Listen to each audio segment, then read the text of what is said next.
Hungary की capital Budapest से लगभग 174 किलोमीटर की दूरी पर मौजूद ये है हंगरी का इकलौता और पूरे यूरोप कॉन्टिनेंट का सबसे बड़ा हिंदू गांव, जो हंगरी में कुछ ऐसा कर रहा है जिसकी आप कल्पना भी नहीं कर सकते। हंगरी के इस गांव में रहने वाली महिलाएं केवल साड़ियां पहनती हैं। यहाँ के पुरुष केवल धोती, कमीज और सनातन के दूसरे पारंपरिक कपड़े पहनते हैं। गांव में खेती करने के लिए ट्रैक्टर्स का यूज नहीं बल्कि बैलों के साथ सनातन के प्राचीन तौर तरीकों का इस्तेमाल किया जाता है। यहाँ के बच्चे मॉडर्न एजुकेशन के साथ साथ संस्कृत भाषा सीखकर वैदिक ज्ञान का अनुसरण करते हैं और सबसे बड़ी बात, यहाँ के बच्चे स्कूलों में माथे पर तिलक लगाकर जाते हैं और स्कूल से आने के बाद इस गांव में बनी गौशालाओं में गौ माता की सेवा करने जाते हैं। और पिछले कुछ सालों में हंगरी के इस सबसे बड़े हिंदू गाँव में आने वाले टूरिज्म की संख्या इतनी ज्यादा बढ़ चुकी है कि एक साल में जितने पर्यटक पूरे हंगरी में आते हैं उससे 3 गुना ज्यादा पर्यटक अकेले इस एंशिएंट हिंदू कल्चर पर बेस्ड इस गांव को देखने के लिए आते हैं। ये डेटा हंगरी की गवर्नमेंट ने खुद से शेयर किया है। तो चलिए जानते हैं कि हंगरी में इस हिंदू गांव की हिस्ट्री क्या है,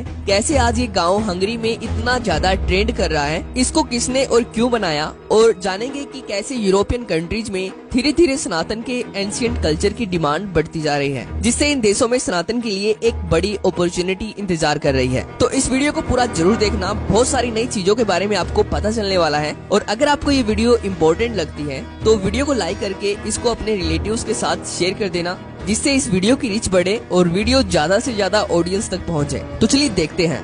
दोस्तों, इस गांव के कई नाम हैं। सबसे पहला नाम है कृष्णा वैली, दूसरा नाम है नव ब्रज धाम यानी कि नया ब्रज धाम, तीसरा नाम है इंडियन कल्चरल सेंटर। पर इस गांव का मुख्य नाम कृष्णा घाटी यानी कि कृष्ण वैली ही है, जो लगभग 660 एकड़ में फैली हुई है। इस गांव में खुद के स्कूल्स हैं, खुद के आयुर्वेदिक सेंटर्स हैं, मंदिर है, खुद की जैविक कृषि, वो भी बैलों के साथ सनातन के प्राचीन पारंपरिक तौर तरीकों से की जाती है, जिसको देखकर आपको भी ऐसा लगेगा कि सच में हंगरी के इस गांव में सतयुग की शुरुआत हो चुकी है। इसके साथ ही इस गांव में खुद की इलेक्ट्रिसिटी है, यानी कि पूरे गांव के हर घर और हर बिल्डिंग के ऊपर सोलर सेल लगाए गए हैं, जिससे हंगरी की गवर्नमेंट ये बात खुद मानती है कि ये पूरा गाँव आत्मनिर्भर है, जो हंगरी की नेशनल ग्रिड का हिस्सा नहीं है, जो गौशालाओं से और जैविक कृषि से अपने साधन खुद उत्पन्न कर रहा है। तो अब प्रश्न वही उठता है कि हंगरी में इस गांव को कब और किसने बनाया। दोस्तों, आपको ये जानकर हैरानी होगी कि हंगरी में इस गांव को बनाया गया था आज से लगभग 30 साल पहले, यानी कि सन 1993 में हंगरी के एक महान हिंदू संत शिवराम स्वामी के द्वारा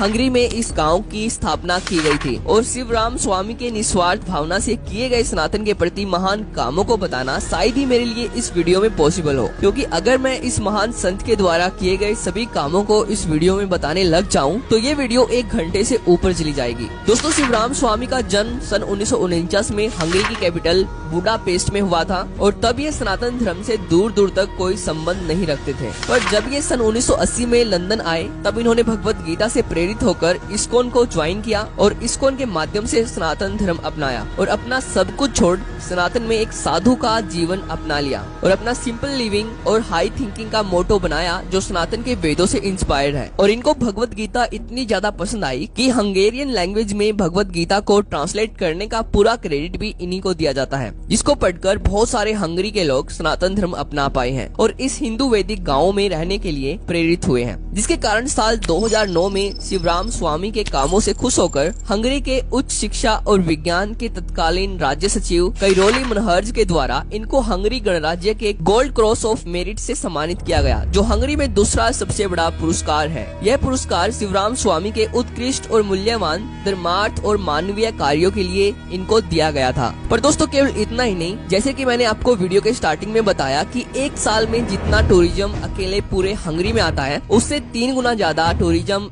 एक साल में अकेले हंगरी के इस हिंदू गाँव को देखने के लिए आता है। यानी कि एक साल में केवल 10,000 पर्यटक पूरे हंगरी में आते हैं, जो इनका ऑफिशियल डेटा है। और दूसरी तरफ एक साल में 30,000 से ज्यादा पर्यटक केवल हंगरी के इस हिंदू गाँव को देखने के लिए आते हैं, जैसे कि आप इस वीडियो में देख सकते हो।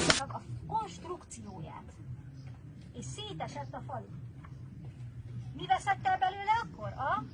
यहाँ पर हर हिंदू त्योहार को बहुत ही ऑर्गेनाइज तरीके से धूमधाम से मनाया जाता है, इसलिए खुलेआम हंगरी की गवर्नमेंट इस हिंदू गांव को पूरी तरह से सपोर्ट कर रही है हंगरी में कृष्ण भक्ति के माध्यम से सनातन धर्म का प्रचार करने के लिए। और इस गांव का हंगरी में ट्रेंड कितना ज्यादा बढ़ चुका है, इसका अंदाजा आप यहाँ से लगा सकते हो कि जब ये गांव बनाया गया था तब इसके लिए 110 एकड़ लैंड खरीदा गया था इस्कॉन के द्वारा, और आज ये गांव फैलकर 660 एकड़ का हो चुका है। और धीरे धीरे हर साल इस्कॉन हंगरी में और ज्यादा लैंड खरीद रही है इस हिंदू इको विलेज को फैलाने के लिए। तो आज की इस वीडियो में इतना ही। अगर आपको वीडियो में दी गई जानकारी पसंद आई हो तो वीडियो को लाइक जरूर कर देना। तो थैंक्स फॉर वॉचिंग।